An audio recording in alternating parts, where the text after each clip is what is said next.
मित्रांनो, तरकारी पिकं लावल्याच्या नंतर आपल्याला वेगवेगळ्या त्याच्यामध्ये ड्रिचिंग घ्यावं लागत असतात आणि आज आपण तेच करायला होतं. इथं आम्ही ड्रिचिंग करायला होतं आणि खास करून ड्रिचिंगविषयी व्हिडिओ आहे. म्हणजे कसं, तर आपण जे काय आपण मागं मिरच्याचा प्लॉट एकरभरावरती लावलेला आहे त्याची पहिली ड्रिचिंग करायला होतं. आता कसं आहे की मिरचींना आपल्या झालेली आहेत 4 दिवस आज, आणि चौथ्या दिवशी मग करायला होतं इथं ड्रिचिंग. आता ड्रिचिंग कोणती करायला काय नाही संपूर्ण गोष्टी प्रॅक्टिकली दाखवणार आहे. आता कसं आहे की संपूर्ण जवळपास 1.5 घंटा झाला आम्ही इथं ड्रिचिंग करायला होतं आणि ड्रिचिंग करते वेळेस म्हणजे इथं आता संपूर्ण टाक्या म्हणजे ड्रिचिंग झालेली आहे आणि एक शेवटची टाकी राहिलेली होती, त्याच्यामुळे व्हिडिओ शूट करायलो म्हणजे थोडासा टाईम पण होता. प्रॅक्टिकली करून दाखवा म्हणलं आणि थेट व्हिडिओला सुरुवात केली. आता संपूर्ण काही प्रॅक्टिकली गोष्टी म्हणजे ड्रिचिंग कशा पद्धतीने करतात काय नाही, दुसरं म्हणजे आपण इथं जे काही वापरलेले आहे ड्रिचिंगचं साहित्य कोणतं आहे काय नाही संपूर्ण गोष्टी, आणि दुसरं म्हणजे खास करून मिरचीला पहिली ड्रिचिंग कोणती करावी आणि आम्ही खास करून मिरचीला ड्रिचिंग कोणती पहिली करत असतो, संपूर्ण काही गोष्टी प्रॅक्टिकली दाखवणार आहे. त्याआधी माझी ओळख, मी रंगनाथ राहणार, आपलं कट्टर शेतकरी या यूट्यूब चॅनलवरती मनपूर्वक स्वागत करतो आणि आजच्या व्हिडिओला थेट सुरुवात करतो. आता अशोक भाऊ आणि मी इथं ड्रिचिंग करायला होतं आणि ड्रिचिंग करते वेळेस नेमका आम्हाला प्रॉब्लेम काय यायला आहे, दुसरं म्हणजे संपूर्ण अडचणी आणि उपाययोजना संपूर्ण काही प्रॅक्टिकली गोष्टी दाखवणार आहे. आता सुरुवात करतो इथं आपण वापरलेल्या साहित्यावरून, हे खूप महत्त्वाचं आहे. आता हे बघा, आपण इथं म्हणजे आपण ज्यावेळेस रोपांची लागवड करत असतो त्याच्यानंतर त्याची ग्रोथ चांगल्या पद्धतीने झाली पाहिजे. खास करून नत्रस, पुरद आणि पालाश म्हणजे नायट्रोजन, फॉस्फरस आणि पोटॅशियम हे तीनही घटक चांगल्या प्रमाणामध्ये भेटावेत. दुसरं म्हणजे त्याला खास करून उपलब्ध व्हावेत झाडांना. त्याच्यामुळं आपण इथं जय किसान कंपनीचा 19-19-19 हे खत वापरायला होतं. आता ह्याचे फायदे काय, आता रोपांची लागवड केल्याच्या नंतर त्या रोपांची ग्रोथ चांगल्या पद्धतीने व्हावी यासाठी आपण इथं 19-19 खत वापरायला होतं. म्हणजे कसं, तर ज्यावेळेस आपण रोपांची लागवड करतो त्यावेळेस कसं असतं की रोपांना तेवढं म्हणजे बुडाला खत वगैरे काही गोष्टी नसतात आणि कमी जास्त प्रमाणामध्ये असतात. त्याच्यामुळं म्हणजे जे काही पहिलं अन्नद्रव्य असतं जे की नायट्रोजन, फॉस्फरस आणि पोटॅशियम हे तीनही घटक चांगल्या पद्धतीने भेटतात, त्याच्यासाठी 19-19 वापरायला होतं.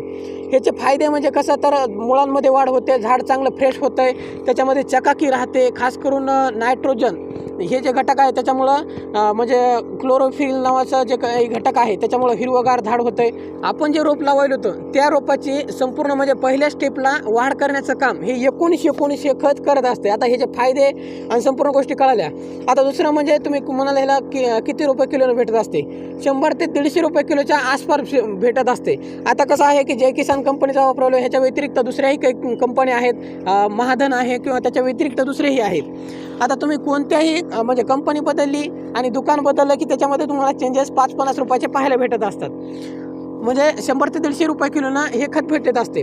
आता दुसरी म्हणजे गोष्ट आपण इथं वापरलं होतं हे जे ह्युमिक ॲसिड आहे, ह्युमिक ॲसिड कशासाठी वापरायला होतं. आता हे बघा, ह्युमिक ॲसिडचे फायदे म्हणजे कसं असते की मुळांची ग्रोथ, खास करून ह्युमिक ॲसिड म्हणलं की माणसाच्या डोक्यामध्ये फक्त एकच विचार असते, पांढऱ्या मुळांची वाढ करत असते.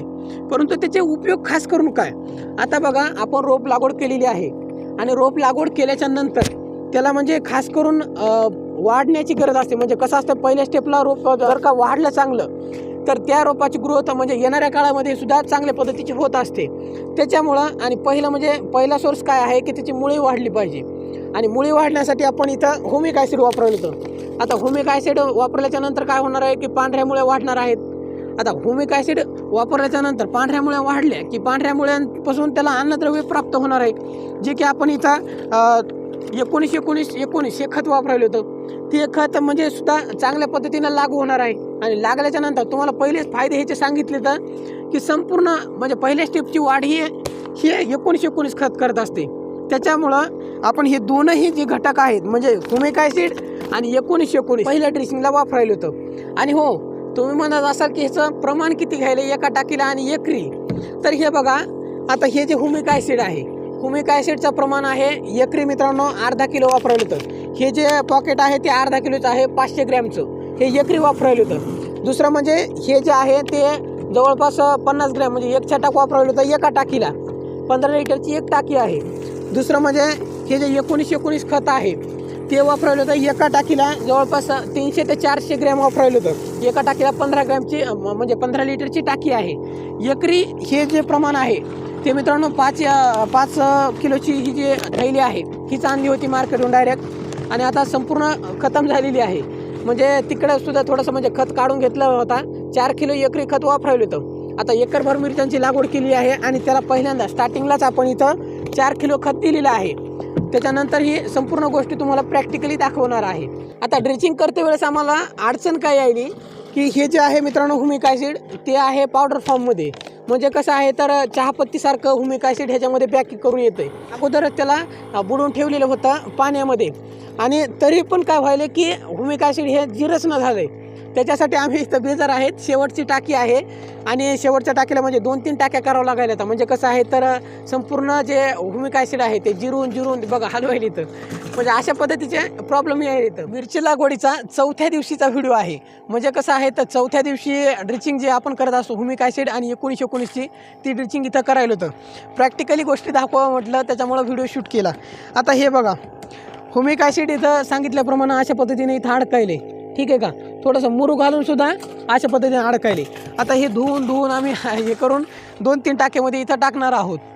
अशा पद्धतीनं इथं असलेला आपला ड्रेसिंगचा प्रोग्राम आहे. म्हणजे हे बघा हे जे पंप आहे 15 लिटरचा प्रत्येक शेतकऱ्याकडं हे पंप उपलब्ध असते. हे जे मेन लाईनला जोडलेली जे काही नळे आहेत हे बघा, ही नळी आहे ह्याच्यामध्ये इकडं पाणी काढायचे आणि दुसरी नळी आहे जे की डायरेक्ट पंपची नळी त्याला जोडलेली आहे. अशा पद्धतीने इथून नियोजन.